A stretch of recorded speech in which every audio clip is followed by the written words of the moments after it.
Encalada Jason y Coyaguazo Andrés. El tema que vamos a tratar es el triac.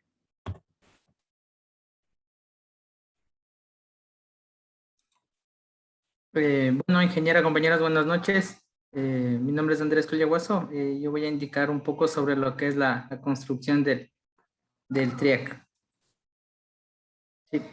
Bueno, la construcción del triac son dos SCRS, están conectados en paralelo, inversor con el terminal de la puerta como común. El SCRS, bueno, significa un rectificador controlador de silicio.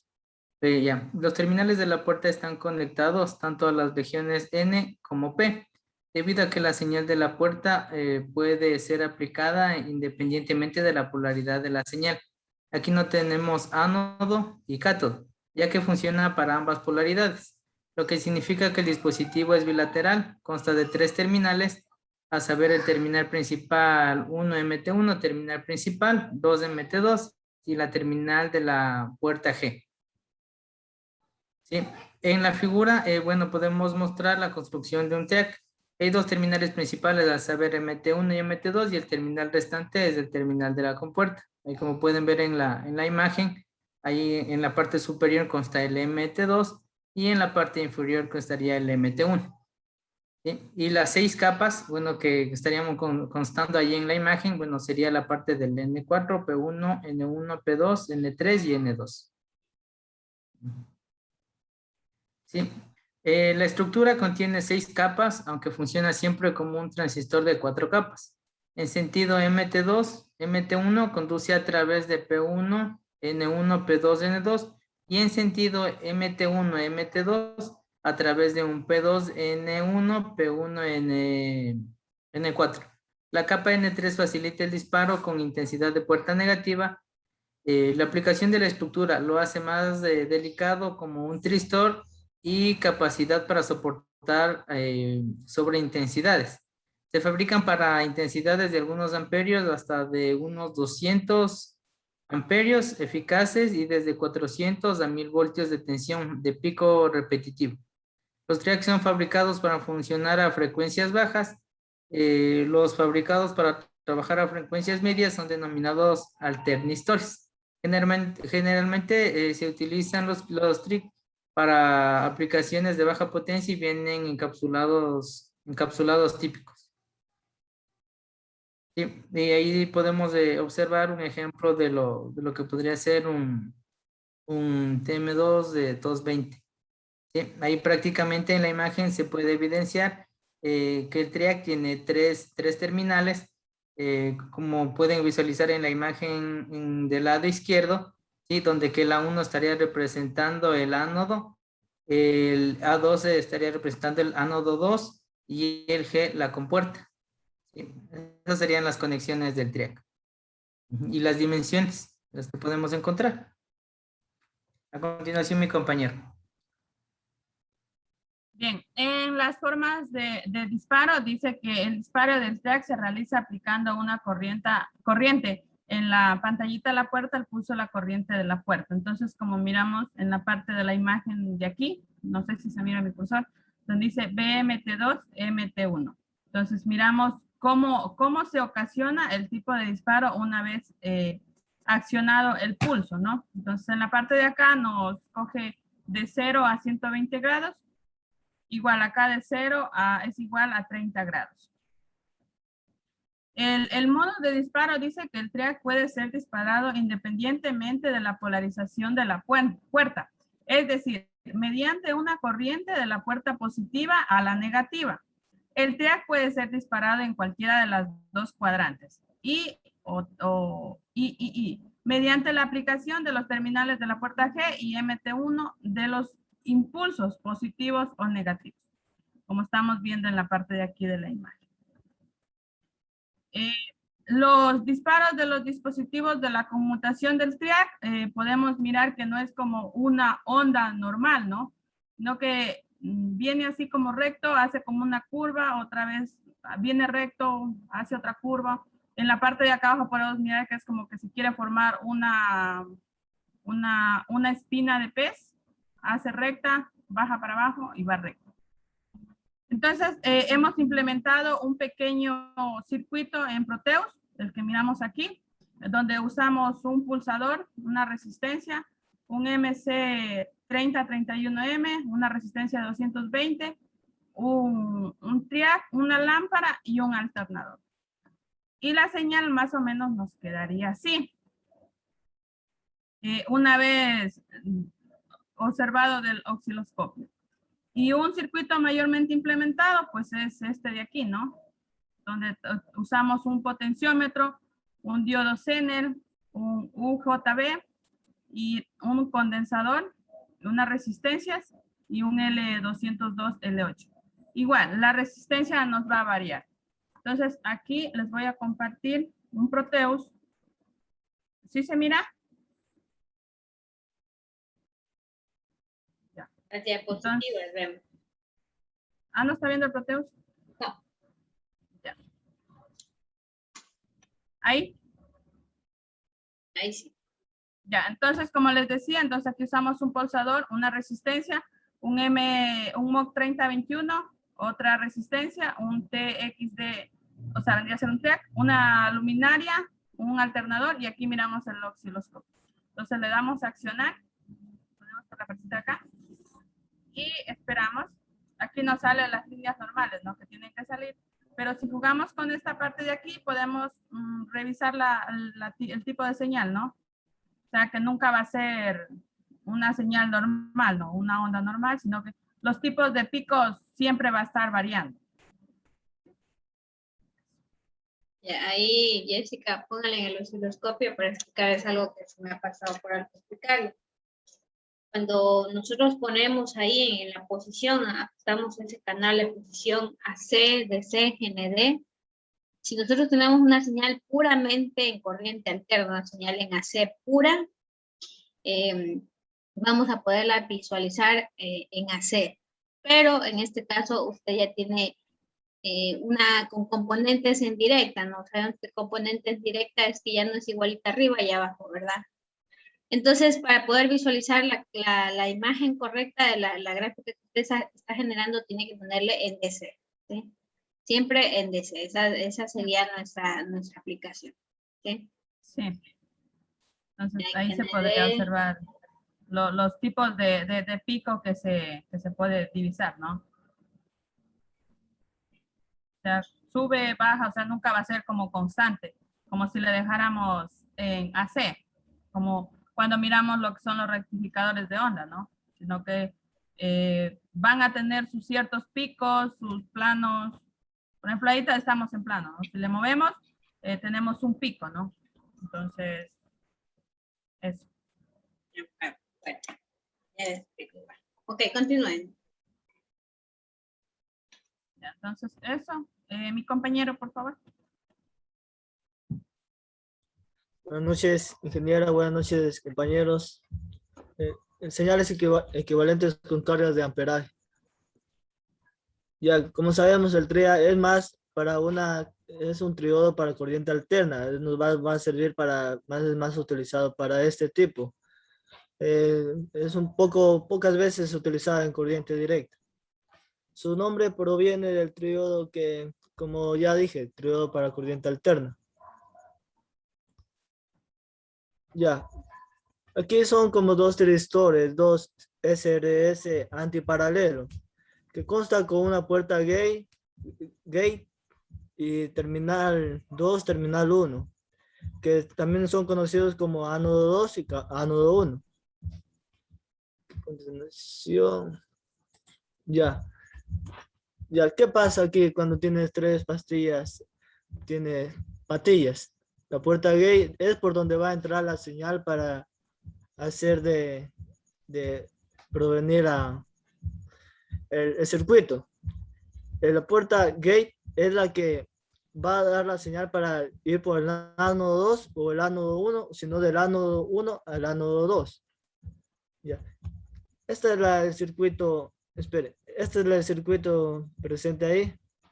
Ya, es muy común llamar ánodos o terminales. ¿Qué más podemos decir de este? Por ejemplo, cada componente de este tiene que tener una corriente de entrada. Por ejemplo, en este caso de la puerta gate, depende mucho de los miliamperios que hay en el datasheet. En el datasheet nos especifica cuánto es la entrada que debe haber. Igual cuánto voltaje aguanta en ese voltaje gate, en este caso que está en este circuito, en la entrada. Ya, y de ahí podemos nosotros poner resistencias para disminuir ese amperaje de entrada. ¿Cómo hacemos para que vaya en dos sentidos? Son dos sentidos que hay, puede ir terminal 2 al terminal 1. Solo se le invierte la polarización. Por ejemplo, si yo quiero de terminal 2 a terminal 1, le pongo normalmente como es positivo y negativo. Terminal 2 positivo, terminal 1 negativo. ¿Y qué hago cuál es la entrada de la puerta gate? Pues simplemente hacemos de conectar el terminal positivo, le inyectamos una corriente positiva. Y en cambio, si yo quiero encender el otro diodo, por ejemplo, aquí es una comparación. Estos dos iconos que ven son unos diodos. Entonces, si yo ya quiero poner en la siguiente, al terminal 2 yo le pongo negativo, al terminal 1 positivo, y le inyecto en la puerta gate una corriente negativa. De eso es lo que se trata el circuito equivalente.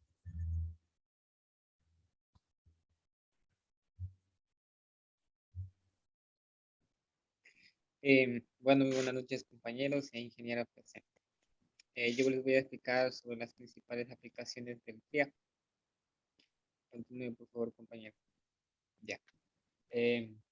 Aquí tenemos, se dice que mediante el uso del TRIA se puede realizar una amplia gama de aplicaciones para la industria y todo lo relacionado con las corrientes alternas.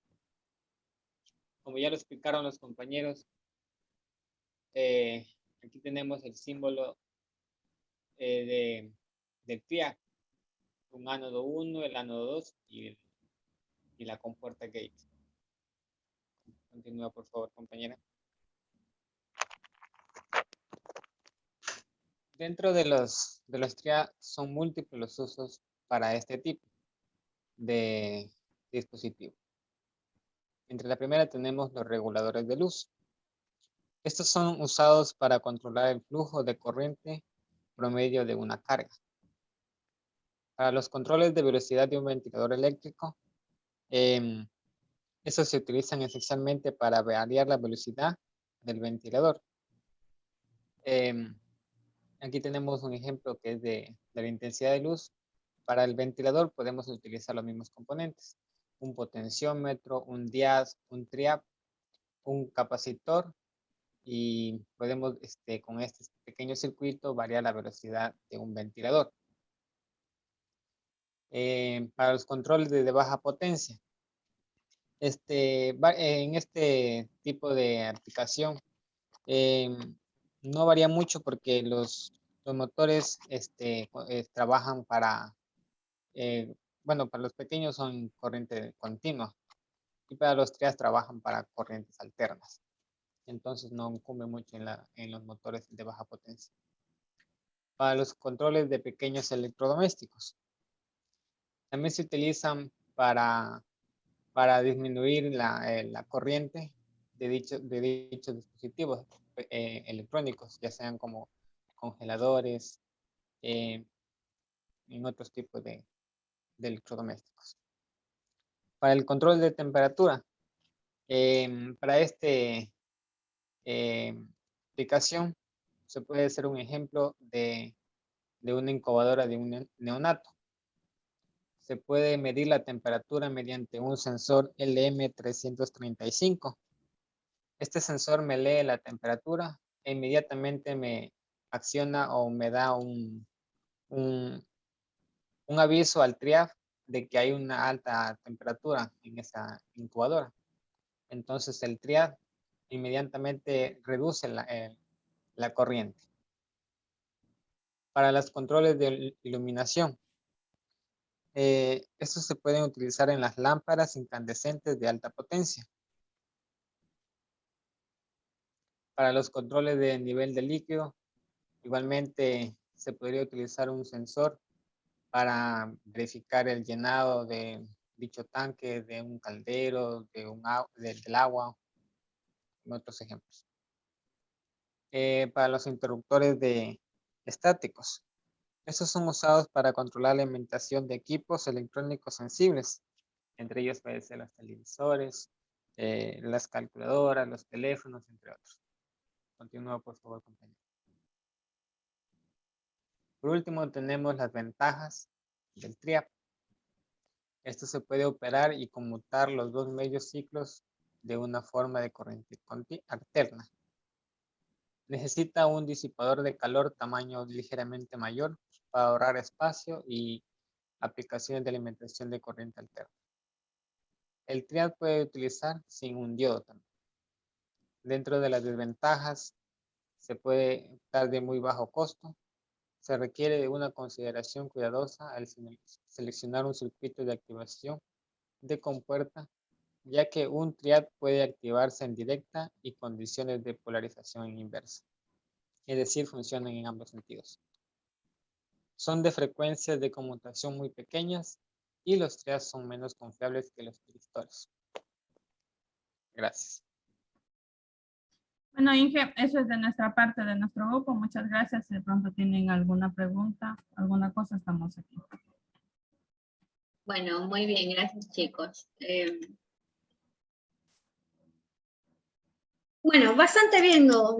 La exposición en general, pero pues creo que se les hubiese hecho, yo cuando les pongo normalmente que consulten algo, son cosas relacionadas, ¿no? Entonces, cuando hablaron de las formas de onda, también, incluso Jessica te mostró la forma de onda en la carga, ¿no? Entonces eso era algo bastante relevante de explicar. Pero bueno, en general bastante bien. Vamos a hacer las exposiciones de todos los grupos y bueno, yo el día lunes les voy a hacer un pequeño percepción o resumen de los tiristores. Así haciéndoles a modo de resumen, los tiristores nos vienen a solucionar esos problemas de manejo de carga en alterna, porque recuerden que nosotros con los relés solo podíamos prender y apagar, ¿verdad? Prender y apagar una carga. Y con el transistor también solo podíamos prender y apagarla, ¿sí? Salvo que queríamos hacerlo como un amplificador, pero igual denotaba cierto criterio para poder configurarlo como amplificador. Entonces, de ahí vienen los tiristores, que son igualmente elementos semiconductores muy viejos, como lo son el diodo, como lo son el transistor, y ellos no, la parte, la ventaja del tiristor es esto, de que no solo prendo y apago una carga, sino que puedo controlar qué tanto voltaje envío a la carga, ¿verdad? Entonces, por lo tanto, son elementos enfocados a activar cargas de corriente alterna, ¿verdad? Vimos que con los transistores bien podríamos activar cargas en DC, con los relés también, ¿no? Entonces, los tiristores son para trabajar en AC y para poder manipular qué tanto le envío o qué tanto le quiero enviar o no a una carga. Ustedes pusieron ahí varios ejemplos. Control de iluminación, control de temperatura, controlar la velocidad de un motor, ¿sí? Y también nos hablaron, y el punto de hacer esto es controlar el disparo, ¿verdad? A través de la compuerta. Eso, a modo de resumen aquí introductorio en general de los directores, ¿no? Pero vamos a continuar con las exposiciones y después, bueno, repito, haremos un pequeño recuento. Vamos con el siguiente grupo. Bastante bien, chicos, en general, ¿no? Lo que había que explicar. Vamos con Guerra Santiago, Moralide, Ramírez, Manuel era, ¿verdad? Y Gaona Richard, que bueno, está ausente. Ya, Inge, ahorita comparto la pantalla.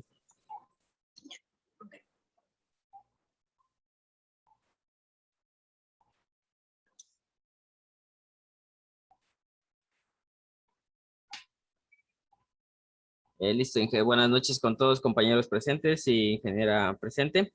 Mi grupo está conformado por 4 compañeros, en la cual son Santiago Guerra, Líder Mora, Richard Gaona y mi persona. A continuación vamos a hablar sobre lo que son los diodos jack.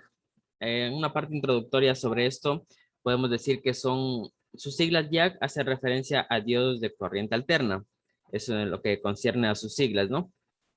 Dice que también es un diodo que conduce la corriente eléctrica solo después de su voltaje de ruptura. Eso hace referencia a como están conectados en paralelo 2 diodos. Entonces, cuando se alcanza su voltaje de ruptura, que viene a ser en los DB3, viene a ser de 32 voltios hasta máximo 40. Si alcanza este voltaje de ruptura, viene a ser actúa como un cortocircuito. Y si es inferior a eso, a menos de 32, actúa como un circuito abierto. Eso de aquí pertenece a la familia de los tiristores. Los jack se utilizan más, los diodos jack se usan en los desencadenamientos de los tiristores. Como pueden apreciar aquí abajo en la figura, se puede ver la simbología de cómo se le representa los diodos. Una ventaja de este diodo que pueden ser activados o desactivados simplemente reduciendo el voltaje. Como anteriormente mencionado, si reducimos el voltaje, actúa como un circuito abierto, y si le cargamos inferior a 32, actuaría como un cortocircuito. También siguen funcionando cuando se producen una avería por avalancha, ya que son 2 diodos que están conectados en paralelo y pueden entrar carga tanto por el polo de arriba como el polo de abajo. También hay que tener en cuenta que un diodo jack puede encenderse o apagarse por ambas polaridades. Es decir, que tiene voltaje positivo o negativo, ¿no? A continuación, mi compañero presente. Bueno, buenas noches compañeros, profesora. Voy a exponer acerca de la construcción del DIAC. En el DIAC tenemos un dispositivo que consta de 4 capas y 2 terminales. Tenemos el ánodo y el cátodo según cómo lo conectemos. Y tiene 5 capas, la N, P, N, P, N en este caso. Recordemos que en los transistores nosotros teníamos 3 capas que estaban dopadas diferentemente. El emisor estaba altamente dopado, la base estaba muy bajamente dopado y el colector estaba medianamente dopado, un intermedio entre las dos anteriores. Pero en esta ocasión nosotros tenemos en todas las capas igual dopaje, por lo cual no se va a producir como que una mayor tendencia a conducir la corriente cuando se encuentra activo. Dentro de esta configuración hay ciertos puntos que lo desvían de la construcción del transistor. La diferencia es la que yo dije, que tienen el mismo nivel de dopaje. No hay ninguna terminal de base en el DIAC. Y da características de conmutación simétricas por cualquier polaridad de voltajes. Esto ya lo vamos a ver en la gráfica. Si puede seguir, por favor.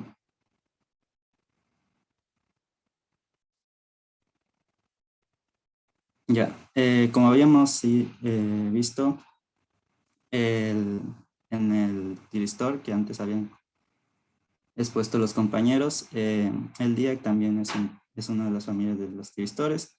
El DIAC es un diodo de disparo bidireccional, o sea, va a funcionar de ambas polaridades, de positivo y negativo. Está especialmente diseñado para funcionar con los TRIACs. Por eso cuando nosotros vemos los TRIACs, siempre o casi siempre solemos ver que está acoplado por la compuerta a un DIAC para regular, por así decirlo, la onda discontinua o más o menos, sí, discontinua que arrojan los TRIACs. El DIAC se comporta como 2 diodos N conectados en serie, pero orientados en forma opuesta. La conducción se da cuando se ha superado el voltaje de tensión del Zener, que está conectado en sentido opuesto, que más o menos, como dijo nuestro compañero, suele ser de 32 a 40 voltios. Mientras no se proporcionen los 32 a los 40 voltios, él simplemente actúa como un diodo y no deja pasar la corriente, ni el voltaje. Si puedes seguir a la siguiente diapositiva. Una vez activado el DIAC, es capaz de canalizar una corriente en sentido directo. Y como había dicho, nosotros tenemos una tensión a superar, que nosotros en el datasheet lo vamos a encontrar como VBO. Y una vez cebado el DIAC, la corriente pasa a través del DIAC y este continúa arrojando el voltaje, no en la misma forma en la que entra, sino que arroja todo el voltaje en un solo disparo. Esto lo voy a explicar con las gráficas de la siguiente diapositiva, por favor. Aquí tenemos las gráficas. Primero tenemos, como pueden ver a la izquierda, la señal de arriba. Tenemos la señal de base, que es una onda completa. Y tenemos los impulsos de disparo, que se dan cuando llegan a los 32 o 40 voltios. ¿Qué pasa en la salida del DIAC? Lo que pasa es que nosotros tenemos una señal como esta de aquí, ¿verdad?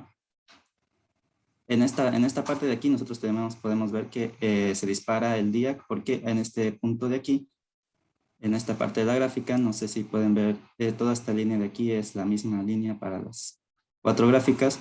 Aquí, en este momento de aquí, se produce el disparo dentro del DIAC y llega a los 32 voltios y baja para acá. Lo que pasa en esa señal de salida es que no conduce hasta que llega a los 32 voltios y luego se descarga todo el voltaje en la carga que se haya puesto en serie a este DIAC. Esta sería la configuración del DIAC. Está puesto la señal, el alternador, el DIAC y una carga. Toda esta carga, esta carga de aquí se lleva todo el voltaje de aquí en forma de disparo, y de igual forma, como dijimos que se actúa como positivo tanto como negativo, produce la misma señal de salida en el negativo. En la parte de acá, ¿puedes regresar un ratito? De todo lo expuesto podemos sacar que el DIAC es un interruptor estático capaz de regular la potencia a consumir por una carga, y se utiliza en los circuitos de corriente alterna generalmente para regular el disparo del TRIAC, como ya había dicho. En las aplicaciones, el siguiente diapositiva. Bueno, tenemos aquí algunos parámetros, por ejemplo, que el voltaje de ruptura, el VVO, en el datasheet lo podemos encontrar como 32 voltios típicos. La corriente, también tiene una corriente de ruptura y una corriente de mantenimiento. Mientras en la corriente de ruptura se produce al llegar al voltaje de ruptura, que son los 32 voltios, y por lo general también suele tener los 100 microamperios, pero cuando una vez se activa, no necesita mantener los 100 microamperios, sino que puede tener un mínimo, llega a un mínimo especificado por el datasheet del componente que estamos usando, y no es necesario mantener esa corriente para que siga pasando el voltaje. Entre las aplicaciones tenemos que puede ser un control del relevador, circuitos de retardo de tiempo, fuentes de alimentación regulada, interruptores estáticos, controles de motores, inversores, cicloconversores, cargadores de baterías, circuitos de protección, en general controles de señal, control de calefacción y controles de fase. A continuación va mi compañero a seguir exponiendo. Listo. A continuación vamos a ver aquí lo que son los dispositivos de activación. También se puede ocupar las aplicaciones. Se utiliza para lo que es dispositivos de activación de reguladores de luz, motores basados en los TRIAC o SSR, ya que todos esos son las familias de los tiristores.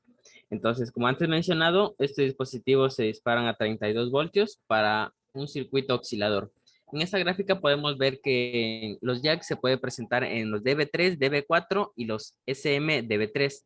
En esta gráfica podemos ver que los DB3, su voltaje de ruptura, lo mínimo viene a ser de 28 en esta de aquí, que es la gráfica de un DB3, y máximo como vendría a ser a 36. Depende del fabricante y posteriormente también de cómo esté internamente compuesto, ¿no? Y de un DB4 viene a ser de 35 y 45 voltios su voltaje de ruptura, que está aquí apreciándose en la imagen, ¿no?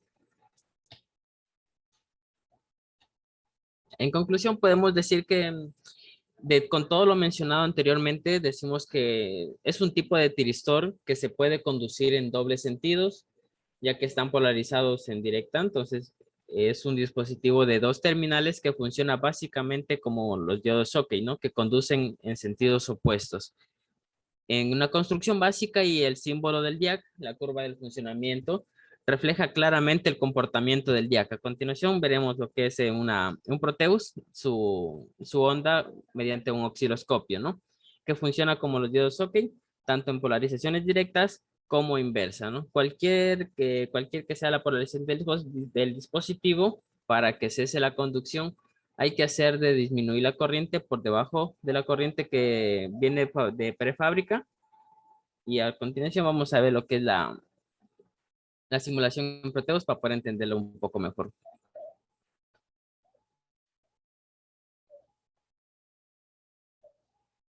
Listo, aquí tenemos algo sencillo nomás, como anteriormente en la gráfica puesto, que la carga se va a llevarse un 70% de la energía que está aquí en el alternador, y el diodo vendría a llevarse un 30% aproximadamente, ya que su voltaje de ruptura viene a ser de los 32 voltios. Si nosotros le colocamos aquí a la fuente con pongámosle, si le hacemos con 35 voltios, ya vendría a ser su voltaje de ruptura para que funcione como un cortocircuito y nos dé la siguiente gráfica. Aquí, como se puede apreciar, el voltaje de entrada vendría a ser las líneas verdes, y su voltaje en la resistencia que recae vendría a ser las líneas amarillas. Esto de aquí está funcionando, el diodo ya que está funcionando como un cortocircuito. Y si nosotros le bajamos el voltaje de ruptura a nuestro alternador, nos quedaría de la siguiente manera. Si lo colocamos solo con unos 10 voltios, podemos apreciar esto, que el circuito está abierto y está funcionando como un diodo Zener, ya que no alcanzó su voltaje de ruptura, que vendría a ser los 35 voltios.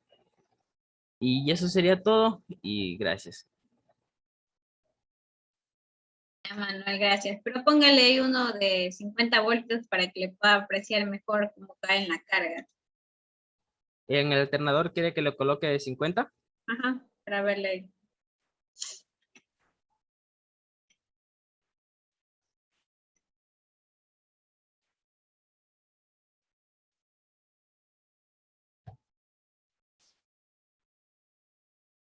Ahí se puede apreciar con 50 voltios. Ya, bueno, es similar a la de 35 voltios, pero igualmente se alcanza, ¿no? A ver, póngale con su ¿cómo sería? Con su lapicito del Proteus. ¿Dónde está? Anotar. Ya, muy bien. Aquí dice cursor, presionamos esa de aquí.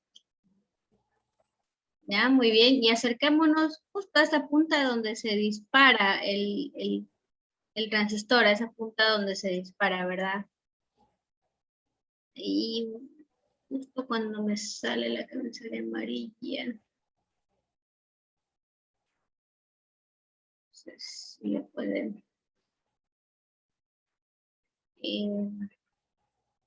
se le movió un poquito ahí. Aquí se puede apreciar lo que son los 33 voltios, que ya alcanzó su voltaje de ruptura. Vendría a ser hasta aquí, y aquí comienza a dispararse. Ya, muy bien. Aquí se hace 0 porque recuerden que son dos diodos. Recuerden que, bueno, eso es lo que pasa ahí, ¿no? Los diodos, ¿verdad? Cuando los polarizaban en directa, cortocircuito, y cuando los polarizaban en inversa, abierto, ¿no? Entonces ahí el cruce por 0, cuando cruzan por 0 se desactivan, ¿no? Es una forma de desactivar, entonces por eso ven que la carga a veces cae 0, ¿no? Si pueden notarlo por aquí. Es canal A 120. Si le ponemos aquí, dale doble clic aquí y no, están igualitos, ¿no? Y dale doble clic acá.